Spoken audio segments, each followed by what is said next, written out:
Ele fez uma pausa, mas eu pude apenas balançar minha cabeça. Já afirmei que estava alarmado, embora para minha alma nada fosse mais mortal do que o mundo material diurno de Nova York. E fosse aquele homem um excêntrico inofensivo ou um detentor de perigosas artes, eu não tinha escolha a não ser acompanhá-lo e satisfazer minha sensação de maravilhamento com o que quer que ele tivesse a oferecer. Por isso continuei ouvindo. Para o meu ancestral, ele prosseguiu em voz baixa. Algumas qualidades muito notáveis pareciam residir na vontade do gênero humano. Qualidades possuidoras de um domínio quase insuspeitado, não apenas sobre os atos de um ou de outro indivíduo, mas sobre toda a variedade de forças e substâncias que há na natureza, e sobre muitos elementos e dimensões considerados mais universais que a própria natureza. Posso dizer que ele escarneceu da santidade de coisas tão grandiosas quanto o espaço e o tempo e que dedicou a estranhos usos os rituais de certos peles vermelhas mestiços que certa vez acamparam sobre esta colina? Esses índios se mostraram irracíveis quando o local foi construído e foram importunos como uma praga ao pedirem reiteradamente para visitar o terreno nas noites de lua cheia. Por anos, eles se esgueiravam por cima do muro a cada mês, sempre que podiam, e realizavam furtivamente certos atos. Então, em 68, o novo proprietário surpreendeu os seus feitos e manteve-se calado sobre o que viu. Posteriormente, barganhou com eles e trocou o livre acesso ao seu terreno pelo exato e íntimo conhecimento do que faziam, e aprendeu que os avós daquela gente adquiriram parte dos seus costumes com os ancestrais indígenas, e a parte com o velho holandês, na época dos Estados Gerais. E que a desgraça recaia sobre ele, pois eu temo que o Senhor das Terras deve ter-lhe servido um rum terrivelmente ruim, intencionalmente ou não, pois uma semana depois de descobrir o segredo, ele era o único homem vivo que o conhecia. Vós, Senhor, sois o primeiro estranho a ser informado de que há um segredo, e raios me partam se eu teria arriscado tratar disso, ou poderes, se não fosseis tão ávido por coisas passadas. Senti calafrios à medida que o homem se tornava mais coloquial e com aquela fala íntima de outros tempos. Ele prosseguiu. Mas deveis saber, Senhor, que aquilo que o proprietário conseguiu com aqueles selvagens mestiços foi apenas uma pequena parte dos conhecimentos que ele veio a possuir. Não foi à toa que ele esteve em Oxford, nem foi em vão que conversou com um venerável alquimista e astrólogo em Paris, e se convenceu, no fim, de que o mundo inteiro não passa de fumaça de nossos intelectos. Fora do controle do vulgo, mas pode ser tragada e baforada pelo sábio como o melhor tabaco da Virgínia. Aquilo que queremos, podemos construir à nossa volta, e aquilo que não queremos, podemos repelir. Não direi que tudo isso é inteiramente verdadeiro em seu conjunto, mas é suficientemente real para fornecer um espetáculo muito belo de quando em quando. Vós, eu imagino, ficaríeis excitado por uma melhor visão de certos outros anos do que aquela que vossa fantasia vos permite. Por isso reprimi qualquer temor diante do que eu pretendo vos mostrar. Vinde até a janela e acalmai-vos. Meu anfitrião então tomou-me pela mão e levou-me até uma das duas janelas da longa parede lateral da malcheirosa sala. E ao primeiro toque dos seus dedos desenluvados, eu me senti gelar. Sua carne, embora seca e firme, tinha a qualidade do gelo, e eu quase me esquivei ao seu impulso. Mas novamente eu pensei no vazio e no horror da realidade, e me dispus corajosamente a segui-lo onde quer que ele me levasse. Uma vez na janela, o homem afastou a cortina de seda amarelada e dirigiu meu olhar para as trevas do lado de fora. Por um momento não vi nada além do que uma miríade de pequeninas luzes dançantes, longe, muito longe de mim. Então, como se em resposta ao movimento insidioso de mão do meu anfitrião, um relâmpago brincou sobre o cenário e eu distingui um mar de luxuriante vegetação. Vegetação imaculada e não um mar de telhados que qualquer mente normal esperaria. À minha direita, o Hudson cintilava perniciosamente e na distância à frente tive o vislumbre malsão de um vasto charco salino constelado de nervosos vagalumes. O relâmpago morreu e um sorriso maldoso iluminou a face de cera do idoso necromante. Isso foi antes do meu tempo, antes da época do novo Senhor das Terras. Tentemos novamente.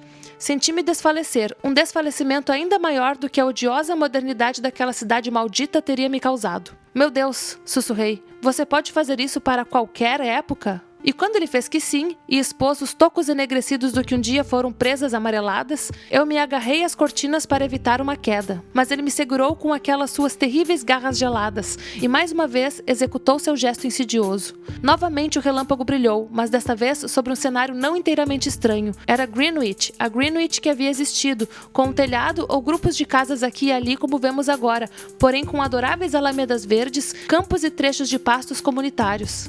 O charco ainda cintilava ao longe, porém, a uma distância maior, eu vi os pináculos do que era então toda Nova York, com as igrejas de Trinity, St. Paul e a Brick Church dominando suas irmãs, e uma rala bruma causada pela fumaça de madeira queimada pairava por toda parte.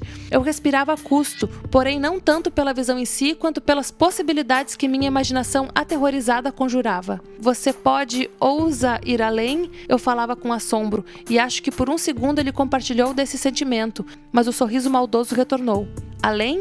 O que eu vi vos transformaria numa louca estátua de pedra. Para trás, para diante, olhai, chorão desmiolado. E enquanto ele vociferava a frase entre dentes, gesticulou novamente, trazendo ao céu um relâmpago ainda mais cegante do que cada um dos que o haviam antecedido. Durante 3 segundos inteiros, eu pude vislumbrar aquela visão pandemoníaca, e nesses segundos eu vi um panorama que para sempre depois disso atormentará os meus sonhos. Vi os céus infestados de estranhas coisas voadoras, e debaixo dele uma infernal cidade negra de gigantescos terraços de pedra, com sacrílegas pirâmides lançando-se selvagemente para a lua, e luzes diabólicas ardendo de janelas inumeráveis. E pululando abominavelmente sobre galerias aéreas, vi as pessoas amarelas de olhos apertados daquela cidade, vestidas horrivelmente de laranja e vermelho, e dançando de maneira insana ao batuque de febris tambores, e ao chocalhar de crótalos obscenos, e ao gemido maníaco de trompas insurdinas, cujas nênias incessantes subiam e desciam em um ondular semelhante ao das vagas de um profano oceano de betume. Eu tive essa visão, como disse, e ouvi como se fosse com os ouvidos da minha mente o báratro blasfemo das cacofonias que a acompanhavam. Foi a consagração gritante de todos os horrores que aquela cidade cadáver sempre provocara em minha alma. E esquecendo qualquer injunção ao silêncio, eu gritei, enquanto meus nervos cediam e as paredes estremeciam à minha volta. Então, quando o relâmpago cessou, vi que meu anfitrião também tremia. Uma expressão de chocado temor havia parcialmente obliterado de sua face a viperina distorção de ódio que meus gritos haviam provocado. Ele cambaleou, agarrou-se à cortina como eu havia feito antes e meneou selvagemente a cabeça como um animal caçado. Deus sabe o que ele havia provocado, pois enquanto os ecos dos meus gritos morriam à distância, chegou-nos outro som tão diabolicamente sugestivo que somente o embotamento de minhas emoções me manteve são e consciente. Era o ranger constante e furtivo dos degraus por trás da porta fechada, como se pela ascensão de uma horda descalça ou calçada com peles. E por fim, o cauteloso e decidido agitar do trinco de bronze que reluzia a débil luz das velas. O velho me arranhou e cuspiu em mim naquele ar bolorento, e vociferou coisas em sua garganta enquanto agitava as cortinas amarelas às quais se segurava. A lua cheia, maldito sede, seu cão lamuriento. Vós os chamastes e eles vieram atrás de mim. Pés calçados com mocassins, homens mortos, que Deus vos aniquile, demônios vermelhos. Mas eu não envenenei o vosso rum, não conservei a vossa mágica pestilenta a salvo. Vós vos embebedastes até adoecer. Maldito sede, e precisais culpar o Senhor das terras. Ide, largai esse trinco, não tenho nada para vós aqui. Nesse momento, 3 pancadas lentas e muito decididas sacudiram os painéis da porta, e uma espuma branca se formou na boca do mágico possesso. Seu medo, tornando-se em agudo desespero, deu lugar à ressurgência de sua raiva contra mim, e ele cambaleou um passo em direção à mesa sobre cuja borda eu me apoiava. As cortinas que ainda estavam presas pela sua mão direita, enquanto a esquerda avançava como uma garra contra mim, se esticaram e por fim soltaram-se de suas altas argolas, permitindo que a sala fosse inundada por aquele brilho da lua cheia que a claridade progressiva do céu pronunciara. Sob aqueles raios de luz esverdeados, as velas empalideceram e um novo semblante de decadência se espalhou pelo recinto almiscarado, com seus painéis carcomidos, seu chão sedente, sua lareira avariada, sua mobília em desmoronamento e seus reposteiros em farrapos. Ele tomou também o velho, quer proveniente da mesma fonte, quer em consequência de seu medo e impetuosidade, e eu o vi murchar e escurecer enquanto se aproximava, adernando e esforçando-se para me despedaçar com suas garras de abutre. Somente seus olhos continuaram íntegros, e eles chispavam com uma incandescência propulsiva e dilatada, que se intensificava à medida que a face ao redor dele se carbonizava e mirrava. As pancadas eram agora repetidas com grande insistência, e dessa vez traziam uma sugestão de metal. A coisa escura que me encarava havia se tornado apenas uma cabeça dotada de olhos, tentando impotentemente se arrastar pelo assoalho, afundando em minha direção, emitindo ocasionalmente débeis cuspes com malícia imortal. Agora golpes rápidos e estilhaçantes atacavam os painéis doentios, e eu vi o lampejo de um tomahawk, quando ele partiu ao meio a madeira rachada. Não me movi, pois não podia, mas assisti estupefato quando a porta caiu aos pedaços para admitir o influxo colossal e informe de uma substância negra como tinta, constelada de olhos brilhantes e malévolos. Ela se derramou espessamente, como uma inundação de óleo rebentando um tambique apodrecido, derrubando uma cadeira ao se espalhar, e finalmente fluindo por debaixo da mesa e atravessando a sala até onde a cabeça escurecida com seus olhos ainda me fitavam com ódio. Em volta dessa cabeça aquilo se fechou, engolindo-o por completo, e no momento seguinte começou a recuar, levando embora o seu fardo invisível sem tocar-me, e refluindo por aquele umbral negro e descendo as escadas invisíveis que rangeram como antes, embora no sentido contrário. Então o chão finalmente cedeu, e eu deslizei ofegante para a câmara escura abaixo, sufocando com as teias e quase desmaiando de terror.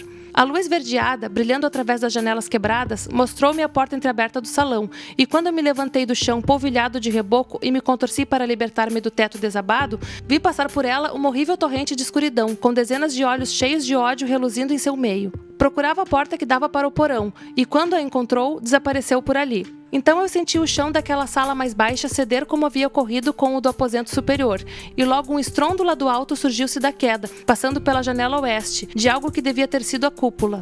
Assim, libertado por um instante dos destroços, saí em disparada pelo corredor até a porta da frente, e vendo-me incapaz de abri-la, apanhei uma cadeira e quebrei uma das janelas, saltando freneticamente para fora dela, sobre o gramado em abandono, onde o luar dançava sobre capim e ervas de 1 metro de altura. O muro era alto, e todos os portões estavam trancados, mas deslocando uma pilha de caixas em um canto eu consegui chegar ao topo e me agarrar à grande urna de pedra fixada ali. Ao meu redor, em minha exaustão, pude ver apenas estranhas paredes, janelas e velhos telhados de vertentes duplas. A rua íngreme pela qual havia me aproximado não era visível em lugar algum, e o pouco que pude ver sucumbiu rapidamente a uma neblina que brotou do rio a despeito da lua refulgente. De repente, a urna a qual eu me agarrava começou a tremer, como se compartilhasse da minha vertigem letal, e no instante seguinte meu corpo estava mergulhado rumo a um destino ignorado. O homem que me encontrou disse que eu devia ter me arrastado por um longo caminho apesar dos meus ossos quebrados, pois um rastro de sangue se estendia tão longe quanto ele ousara olhar. A chuva que se formou logo apagou esse elo com o cenário da minha provação, e os relatos não puderam estabelecer nada além do fato de que eu surgira de um local desconhecido, na entrada de um pequeno pátio escuro nas imediações da Perry Street. Jamais tentei retornar àqueles labirintos tenebrosos, nem dirigiria qualquer homem são para lá ainda que pudesse. Quanto a quem ou o que aquela antiga criatura era, não faço ideia, mas repito que a cidade está morta e cheia de horrores insuspeitados. Para onde ele se foi, eu não sei, mas eu voltei para casa, para as puras planícies da Nova Inglaterra, onde os fragrantes ventos marítimos sopram ao entardecer.